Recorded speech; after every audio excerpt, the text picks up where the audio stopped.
Граѓанската организација Здрава Котлина му поднесе кривична пријава на новоселскиот градоначалник Божинов за случајот со леарницата кај Смуларе. Овој чекор доаѓа откако повеќе активисти добиле кривични пријави за јавно изнесен став или напишан статус на Facebook, сметајќи ги за класични слаб тужби со цел да се замолчат.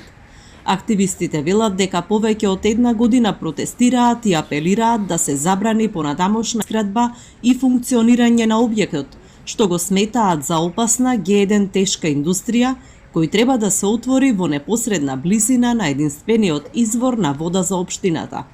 Образложението на кривичната пријава било на 120 страници. Пред се тоа се докази од документи, огромен дел се документи, потоа постојат технички докази, постојат видеосведоштва, така да еден цел микс има на се оно што е потребно и секако службите ќе може да се постапуваат во истражна постапка и да ги видат, да ги ценат тие докази и секако да обезбедат евентуално нови. Градоначалникот на Новосело Ѓорѓе Божинов смета дека нема основа за кривична пријава. Работел според закони и прописи. Тој тврди дека чистата животна средина е приоритет на локалната самоуправа и дека сите објекти кои ќе бидат на територијата на општината ќе мора да гарантираат безбедност.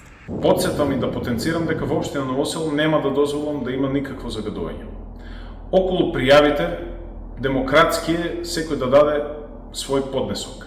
Но морам да потенцирам дека и лажното пријавување на кривично дело е кривично дело. Од тука сакам да кажам дека ме загрижува фактот што продолжуваат со ширење невистини и лични и политички дискредитации и клевети. Објектот на влезот на Смоларе ги загрижува и активистите. Тие сметаат дека на таков индустријски капацитет не му е местото во подножието на планината Беласица.